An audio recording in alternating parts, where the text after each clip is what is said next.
नमस्कार दोस्तों, साहित्य ज्ञान क्लासेस में हार्दिक स्वागत है आपका। आज के सत्र में हम अध्ययन कर रहे हैं भारतीय काव्यशास्त्र में प्रमुख आचार्य दंडी। हिंदी साहित्य से संबंधित जो परीक्षाएं होती हैं उनमें भारतीय काव्यशास्त्र से जो काव्यशास्त्र के आचार्य हैं इनसे संबंधित, इनकी रचनाओं से संबंधित, इनकी काव्य पंक्तियों से संबंधित प्रश्न अवश्य आते हैं। तो आज का जो सत्र है हमारा विशेषकर दंडी जो भारतीय काव्यशास्त्र के सबसे महत्वपूर्ण साहित्यकार हैं, तो इनका अध्ययन हम आज के सत्र में करेंगे।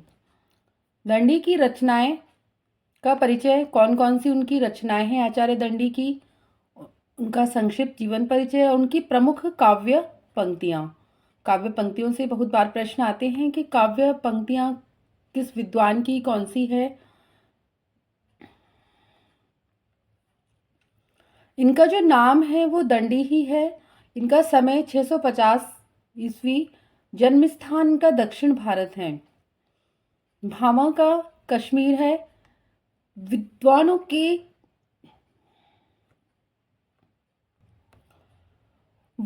के जन्म स्थान से कि कहाँ के निवासी थे, इससे बहुत बार प्रश्न आते हैं। इनके पिता का नाम वीरदत्त, ग्रंथ है काव्यादर्श, 10 कुमार चरितम, अवंति सुंदरी कथा, छंदो विचित, कला परिच्छेद, द्विसंधान काव्य। जिसमें दंडी का जो प्रमुख ग्रंथ है काव्यादर्श, 10 कुमार चरितम, अवंति सुंदरी कथा, ये तीन तो बहुत महत्वपूर्ण हैं।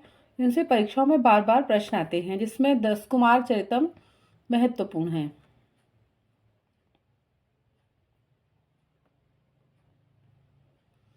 भारतीय काव्यशास्त्र के इतिहास में अलंकार ग्रंथ के रूप में दंडीकृत काव्यादर्श, दंडी की रचना कौन सी है? काव्यादर्श है।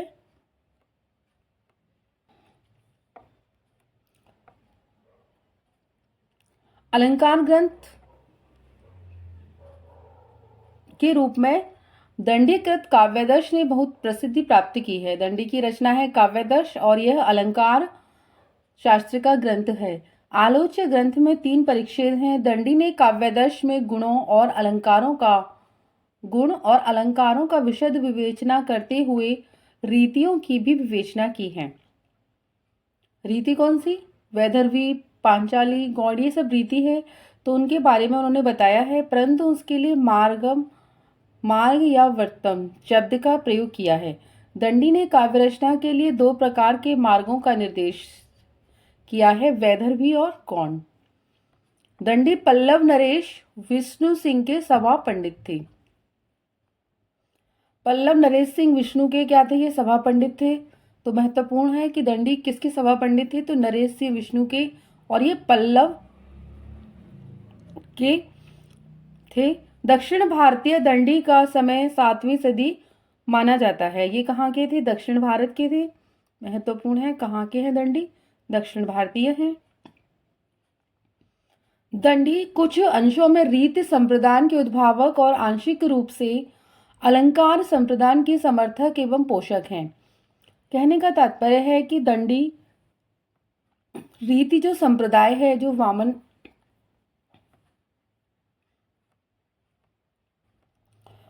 दंडी कुछ अंशों में रीति संप्रदाय, यानी कुछ थोड़े से हैं वो रीति संप्रदाय के उद्भावक हैं, वो यानी इसकी उद्भावना की है, और आंशिक रूप से अलंकार संप्रदान के समर्थक एवं पोषक, यानी उन्होंने आंशिक रूप से अलंकार संप्रदाय का प्रवर्तन किया है।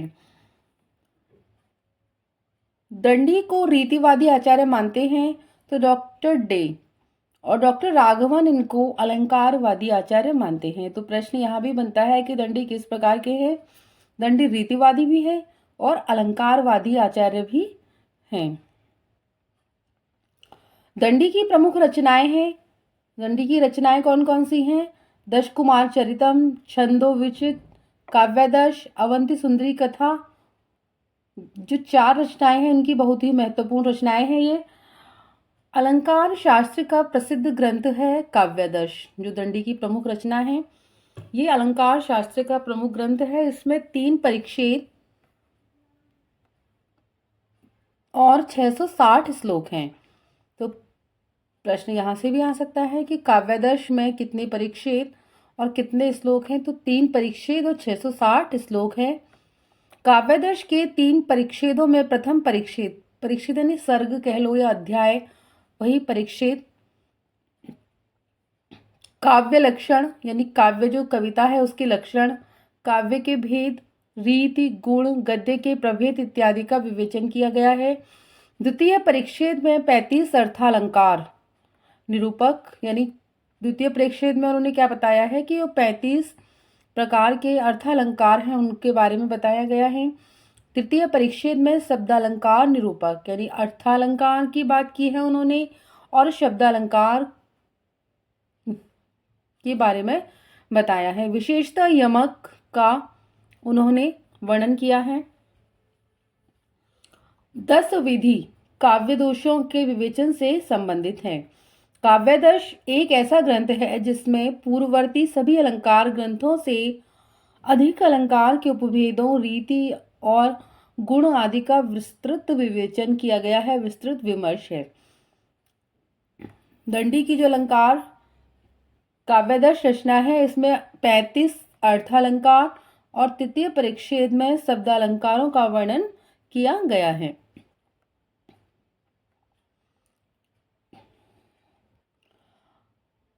अलंकारवादी आचार्य दंडी ने अलंकार को काव्य की आत्मा मानते हुए लिखा है। काव्य शोभाकरान धर्मान अलंकारान प्रशक्षते। काव्य क्या है? अलंकार को काव्य की क्या माना है? आत्मा। तो ये प्रश्न भी बहुत बार आता है कि काव्य की आत्मा क्या है, तो वो अलंकार है। दंडी की जो पंक्ति है विशेषकर काव्य शोभाकरान धर्मानान अलंकारान प्रशक्षते, अर्थात कहने का तात्पर्य है कि काव्य में शोभा उत्पन्न करने वाले धर्म अलंकार कहलाते हैं। आचार्य दंडी ने अलंकारों की संख्या 39 मानी है। कितनी मानी है? महत्वपूर्ण प्रश्न ये बनता है कि दंडी ने अलंकारों की संख्या कितनी मानी है, तो 39। राजवंश सहाय हीरा भारतीय साहित्य शास्त्र कोश पृष्ठ संख्या 426 पर यह वर्णित है। भामह जहाँ काव्य के ये वो दे रखा है, इसका मूल स्रोत कहाँ से लिया गया है। भामह जहाँ काव्य के मूल में वक्रोक्ति को मानते हैं, वहीं दंडी अतिशयोक्ति को स्वीकार करते हैं। भामह कहते हैं कि काव्य के मूल में कविता क्या है? वक्रोक्ति, यानी शब्दों को बढ़ा चढ़ाकर टेढ़ा मेढ़ा किसी भी प्रकार से अच्छे उसमें प्रस्तुत करना वो कविता है। तो दंडी जी कहते हैं कि कविता क्या है? अतिशयोक्ति है, यानी जो बात नहीं है या थोड़ी बात है उसका बढ़ा चढ़ाकर वर्णन करना।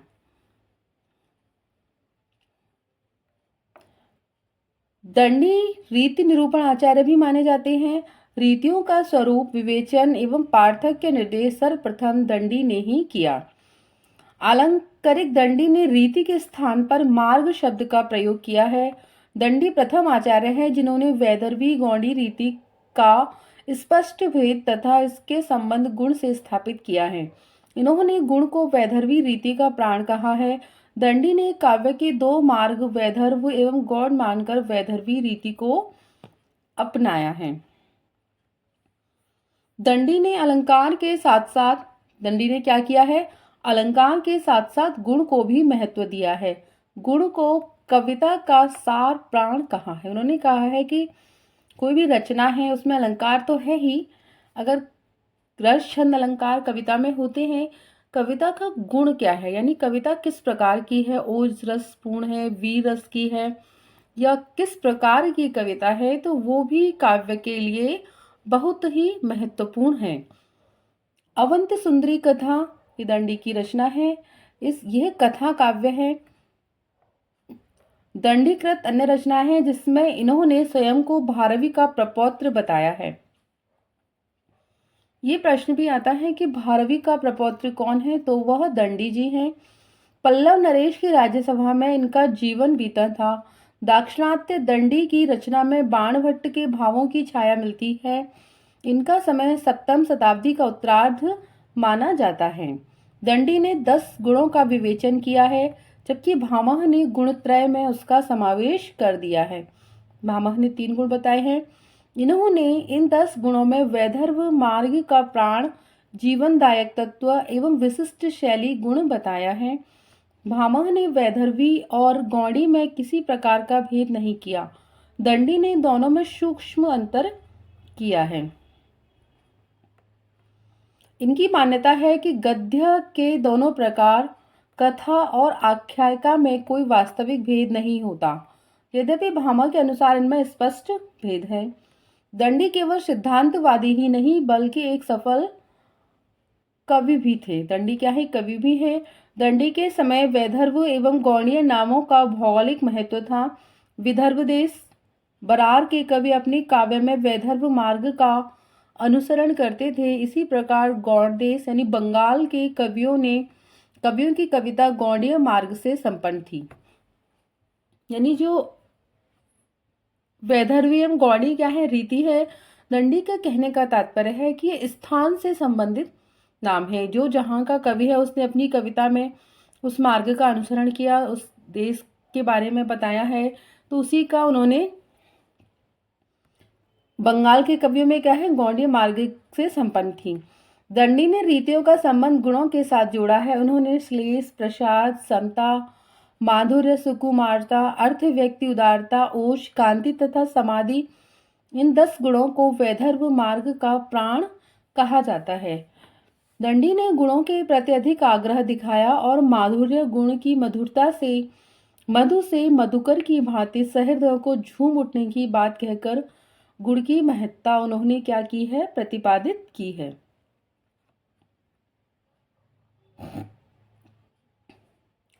दंडी ने रीति को केवल शब्द सौंदर्य के उत्पादक गुणों पर आश्रित न मानकर गुण के साथ साथ अलंकार एवं रस सभी काव्य तत्वों से माना है। कहने का आशय है कि दंडी ने रीति को केवल शब्दों का सौंदर्य के लिए उत्पादक गुणों पर आश्रित न मानकर गुण के साथ साथ अलंकार एवं रस सभी काव्य तत्वों में उन्होंने महत्वपूर्ण। दंडी ने रीति को केवल शब्द सौंदर्य के उत्पादक यानी दंडी जी कहते हैं कि रीति जो है वो क्या है? शब्दों के सौंदर्य को उत्पन्न नहीं करती बल्कि गुणों पर आश्रित। कविता में जो गुण है, वीर रस गुण की कविता है, ओज गुण की है, किसी प्रकार की जो कविता है उस कविता में जो गुण हैं उनके साथ साथ अलंकार एवं रस सभी काव्य तत्वों में उसको प्रमुख माना है। दंडी जी ने वैदर्भ मार्ग को काव्य की उत्तम शैली का द्योतक माना और गौड़ीय को निष्कृष्ट शैली का प्रयोग किया है। दंडी ने दोषों की संख्या कितनी मानी है? 10। वो दोष कौन से हैं? अर्थहीन, निष्प्रयोजन, समानार्थक, शंकायुक्त, अनियमित, शब्दहीन, यतिभ्रष्ट, वृत्त की विभिन्नता, विसंधि और स्थान, समय, कला, लोक, न्याय या धर्मशास्त्र का विरोध, ये सब क्या है? काव्य के दोष माने हैं उन्होंने। दंडी ने कहा है कि संप्रयुक्त वाणी कामधेनु है। वो कहते हैं कि जो विद्वानों की कामना पूर्ण करती है किंतु उनकी वाणी दोष युक्त होने पर वक्ता की मूर्खता सूचित करती है। वो कहते हैं कि कविता अगर कवि कर रहा है उस कविता में कोई गुण नहीं है, कोई भाव नहीं है, तो वो कविता कैसी है? मूर्खतापूर्ण है। साधारण शब्दों में वो कहते हैं कि जिस प्रकार वाणी दोषयुक्त होने पर वक्ता की मूर्खता सूचित करती है, जिस प्रकार श्वेत कुष्ठ का एक छोटा सा दाग भी अत्यंत मनोहारी शरीर और सौभाग्य विहीन कर देता है, शरीर की कांति को नष्ट कर देता है, उसी प्रकार काव्य का स्वल्प दोष भी काव्यगत चारुता को नष्ट कर देता है।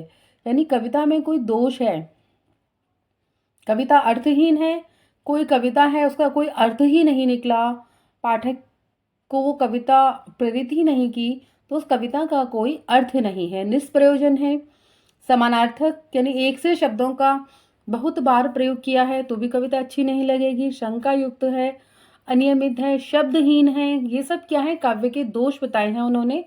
ये सब क्या है?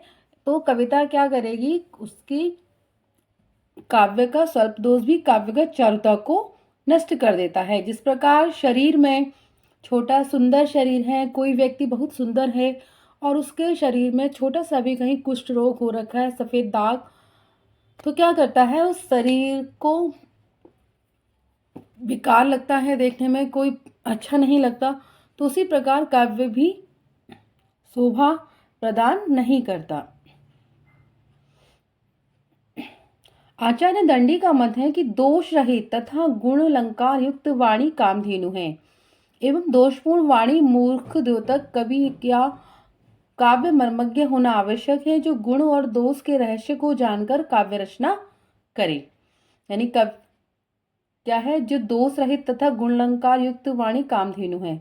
जो वाणी दोष रहित है, अलंकार से युक्त है, वो कामधेनु यानी कामधेनु गाय के समान है, जो सभी प्रकार के सुख प्रदान करती है। एवं दोषपूर्ण वाणी मूर्खता द्योतक कवि काव्य मर्मज्ञ होना आवश्यक है, जो गुण और दोष के रहस्य को जानकर काव्य रचना करें। गुण काव्य की समृद्धि के कारण और दोष उसकी विफलता के परिचायक है। गुण क्या है, काव्य की समृद्धि, यानी कविता अच्छी है तो उसकी समृद्धि करेगी, और कारण और दोष उसकी विफलता, तो कारण है उस कविता में, दोष है तो क्या है, उसको विफल करेंगे, वह उसके परिचायक हैं। दंडी ने शब्दालंकारों की अपेक्षा अर्थालंकारों को कम महत्व दिया है। दंडी ने अलंकारों का विस्तार यथा उपमा के 32 भेद, यमक के 315 भेद, आक्षेप के 25 भेद, रूपक एवं दीपक का भी विस्तार किया, जो अस्वाभाविक एवं अनुपयुक्त है। दंडी का अलंकार विवेचन अत्यंत विस्तृत है। तो दंडी ने कितने सारे अलंकारों का वर्णन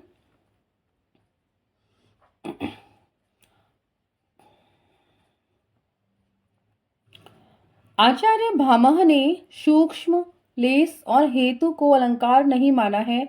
दंडी ने इन्हें वाणी का उत्तम भूषण मानकर इन्हें अलंकारत्व को स्वीकारा है। इन्होंने दीपक अलंकार के नवीन भेद दीप का वृत्ति की उद्भावना की है। जो दीपक अलंकार है उसका एक नवीन भेद कर दिया है इन्होंने। स्वाभावोक्ति की अलंकारों की प्रथम पंक्ति में स्थान दिया है। अतिशोक्ति को भी सभी अलंकारों का मूल माना है। पुनः वक्रोक्ति अलंकार को अलंकारों का उन्होंने मूल कहा है कि वक्रोक्ति अलंकार ही सभी अलंकारों का मूल है, यानी इससे ही सभी अलंकार उत्पन्न होते हैं, और अतिशोक्ति जो अलंकार है उसी सभी अलंकार से निकलते हैं। राजवंश सहाय हीरा के शब्दों में वे कहते हैं कि दीपक के नवीन भेद की उद्भावना, तुल्य योगित में निंदा स्तुति भाव की कल्पना, यथा संख्या या संख्यान के नवीन नामकरण क्रम, स्वाभावोक्ति की नई अभिधा का उल्लेख दंडी की मौलिक चिंतन के उदाहरण हैं। तो आज के सत्र में इतना ही। आगे के सत्र में जुड़े रहिए। हम इसी प्रकार संस्कृत आचार्यों के भारतीय काव्यशास्त्र में अध्ययन करेंगे। अगर आपने चैनल सब्सक्राइब नहीं किया है तो चैनल को सब्सक्राइब कीजिए, वीडियो को लाइक कीजिए, शेयर कीजिए और कमेंट्स कीजिए। बहुत बहुत धन्यवाद।